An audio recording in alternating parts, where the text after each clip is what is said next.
আসসালামু আলাইকুম খামারি ভাই ও বোনেরা, আজকের ভিডিওতে আমরা কথা বলবো ছাগলের পাতলা পায়খানা বা ডায়রিয়া নিয়ে। ছোট বা বড় ছাগল হঠাৎ করে পায়খানা পাতলা হয়ে যায়, খাওয়া বন্ধ করে দেয়, এমনকি দুর্বল হয়ে পড়ে। এই রোগে সঠিক চিকিৎসা না দিলে মৃত্যু ঝুঁকি থাকে। চলুন জেনে নেই লক্ষণ, কারণ এবং সহজ ঘরোয়া চিকিৎসা।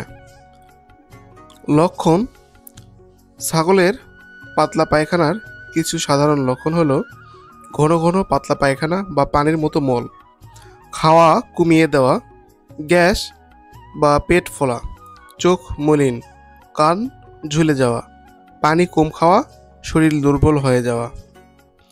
কারণ: এ রোগের মূল কারণ হতে পারে বাসি বা নোংরা খাবার, হঠাৎ খাবার পরিবর্তন, যেমন শুকনা থেকে ভেজা ঘাসে যাওয়া, ভাইরাস, ব্যাকটেরিয়া বা কৃমি। ছাগল শিশুদের ক্ষেত্রে মায়ের দুধ বেশি খেলে অথবা দুধ দূষিত হলে পাতলা পায়খানা হতে পারে। ঘরোয়া চিকিৎসা কি দিতে পারেন?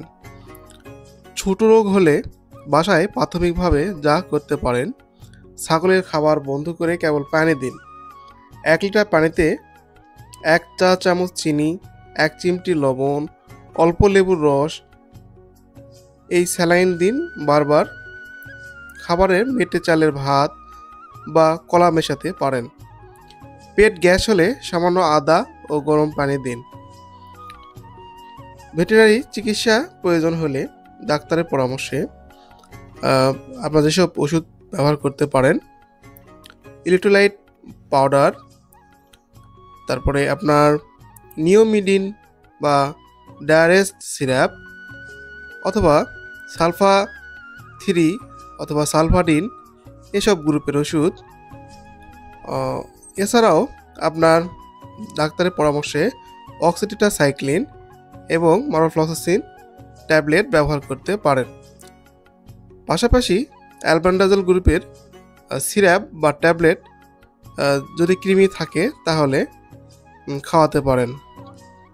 প্রতিরোধ ব্যবস্থা: রোগ না হওয়ায় ভালো, এজন্য করণীয়: পরিষ্কার পানি, খাবার দিন, খাবার হঠাৎ পরিবর্তন করবেন না, ছাগলকে কাদা বা ভেজা জায়গায় রাখবেন না, প্রতি 3 মাসে একবার কৃমির ওষুধ দিন। শেষ কথা হলো, আপনার ছাগল যদি হঠাৎ পায়খানা শুরু করে ভয় পাবেন না, এই ভিডিওটি দেখে ঘরে প্রাথমিক চিকিৎসা দিতে পারবেন। ভিডিওটি ভালো লাগলে শেয়ার করুন, আপনার পরিচিত খামারিদের সঙ্গে সাবস্ক্রাইব করে পাশে থাকুন। পরের ভিডিও আসছে কিভাবে খুরাই থেকে আপনার গরুকে মুক্ত রাখবেন, তার ঘরোয়া টিপস। সবাই ভালো থাকুন। পশু ভালো থাকলে খামার ভালো থাকবে। সকলকে ধন্যবাদ।